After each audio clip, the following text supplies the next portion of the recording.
Street Fighter is one of the most well-known fighting game franchises and arguably the best, and here's 5 things about the series you may not have known. Number 1. Street Fighter has actually taken direct influence from hacks of their games. The third version of Street Fighter 2, called Street Fighter 2 Turbo, was directly inspired by a hacked version called Rainbow Edition.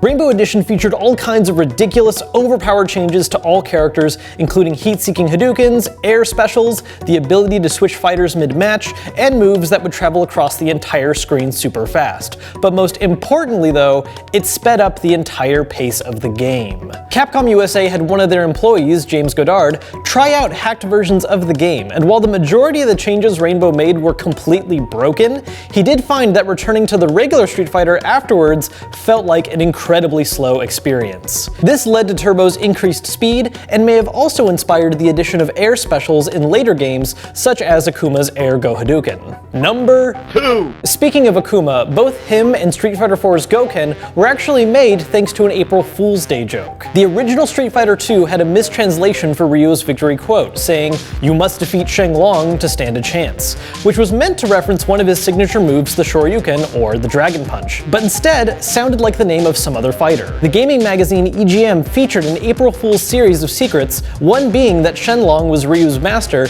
and if you do things just the right way while fighting Bison, the fighter Shenlong would appear, kill Bison, and force you to fight him instead. Akuma was introduced in the 5th version of Street Fighter 2 as a hidden character, and using a similar but much easier method can make his appearance as the final boss of the arcade mode, killing Bison in the same way the joke claimed. Years later, another EGM April Fool's article was made for Street Fighter 3, talking about Shenlong being Akuma's brother, and known in Japan as Gouken, being a hidden character. And this time they introduced a picture of the fighter which looks pretty much just like the Gouken we got years later in Street Fighter 4. Number 3. Longtime Street Fighter character Dhalsim is normally known as being one of the most reluctant fighters in the series, normally resorting to diplomacy if it's an option.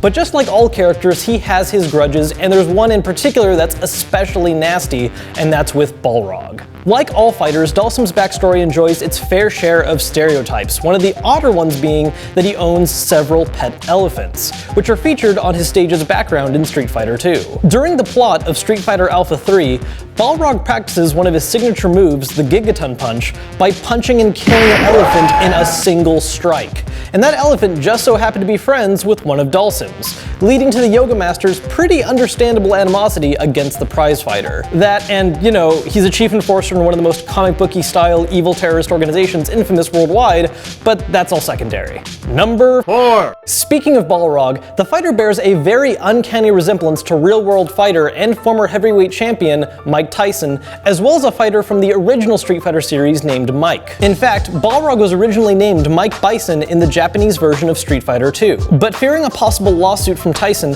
Capcom decided to switch around not 2 but 3 of their characters' names. Bison became Balrog, the fighter that we know as M. Bison was originally named Vega, and who we know as Vega was originally named Balrog. These names are still kept in Japanese versions of the later games, while other countries also use the shuffled up versions, leading to international tournaments and forums referring to the fighters simply as Boxer, Claw, and Dictator. Number 5. Balrog / Mike Bison isn't the only character based on a real-world fighter. Street Fighter 3's protagonist Alex is based on real-life wrestler Hulk Hogan. I'm not the Hulk anymore. I'm the Hulkster, man. Look into my eyes, man. While Hugo, a character originally introduced in Final Fight and later became a fighter in Street Fighter 3, is very clearly based on wrestler Andre the Giant. These influences are not only fairly telling in the character's design, but is also made super obvious by a unique fighter introduction when the two face off against each other in Street Fighter 3, which directly mimics Hogan and Andre's real-world face-off in 1987 at WrestleMania 3. It's also interesting to note that since Street Fighter 3 takes place at the end of the Street Fighter timeline, and Alex is the main character of that series, that he's the current world reigning champion of the Street Fighter tournament. In other words, as far as Street Fighter is concerned, Hulk Hogan is the strongest fighter in the world. As always guys, thank you so much for watching. If you want to see more fact videos like this one, hit that thumbs up button to let me know, as well as subscribe, and I'll see you later.